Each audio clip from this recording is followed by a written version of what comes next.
عزیز طلبہ و طالبات، سال سوم اردو اختیاری مضمون، میسور یونیورسٹی۔ آج کے سیشن کا عنوان ہے تاثراتی تنقید۔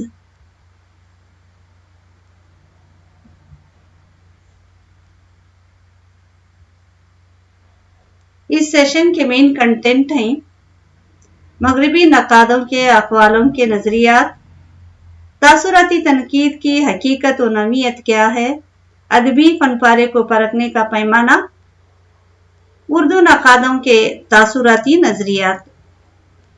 عزیز طلبہ و طالبات، جمالیاتی تنقید اور تاثراتی تنقید کو ایک ہی چیز خیال کرتے ہیں، لیکن یہ بات بالکل درست نہیں ہے۔ ان دونوں میں کچھ خصوصیات مشترک ہیں ضرور، مگر دونوں کا طریقہ کار جدا جدا ہے۔ ایک غلط فہمی اس لیے پیدا ہوتی ہے کہ جمالیاتی تنقید میں بھی تاثرات کو اہمیت دی گئی ہے، لیکن فرق اتنا ہے کہ جمالیاتی تنقید میں صرف تاثرات ہی سب کچھ نہیں، اس کے سوائے بھی بہت کچھ ہوتا ہے۔ لیکن تاثراتی تنقید ادب کو صرف ایک رخ سے مطالعہ کرتی ہے اور فقط یہ دیکھتی ہے کہ کسی فن پارے سے ذہن پر کیا تاثرات مرتب ہوتے ہیں۔ اگر اچھے خوشگوار تاثرات پڑتے ہیں تو یقیناً وہ فن پارا قابل قدر ہے۔ بقول والٹر پیٹر،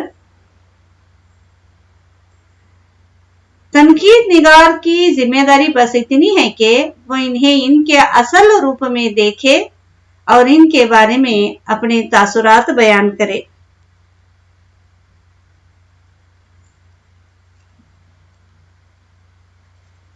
اس نے کہا کہ کسی ادبی تخلیق کو پرکھنے کا پیمانہ صرف یہ ہے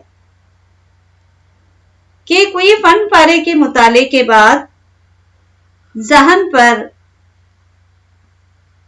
کس قسم کا اثر ہوا، وہ کہہ ڈالنا تاثراتی تنقید ہے۔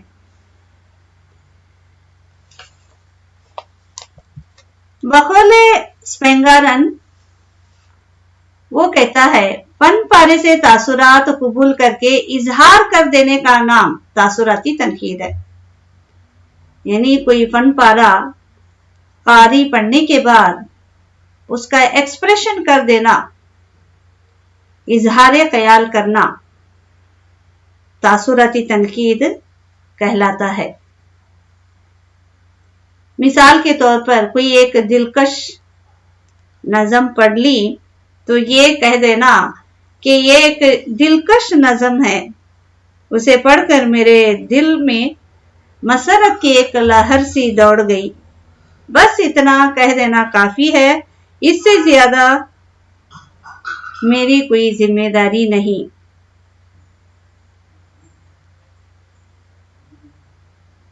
اسپینگارن، آسکر وائلڈ، والٹر پیٹر تاثراتی تنقید کی بنیاد کو مضبوط کرتے ہیں۔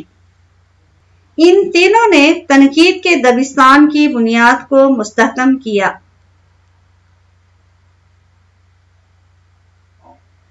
اسپینگارن مواد کو بالکل اہمیت نہیں دیتا۔ وہ کہتا ہے کہ شعر میں جو بات کہی جاتی ہے، سچ ہو یا جھوٹ ہو، اچھی ہو یا بری ہو، اس پر رائے دے دینا نقاد کا کام نہیں، یہ فلسفی کی ذمہ داری ہے۔ نقاد کی ساری توجہ حیت پر رہنی چاہیے، یعنی اس کا کام یہ ہونا چاہیے کہ بات کو، یعنی فن پارے کو کس طرح سے پیش کیا گیا ہے اور اس سے پڑھنے والے کے ذہن پر کیا تاثرات مرتب ہوتے ہیں۔ کہ مواد کو اہمیت دینا نہیں ہے، حیت کو زیادہ سے زیادہ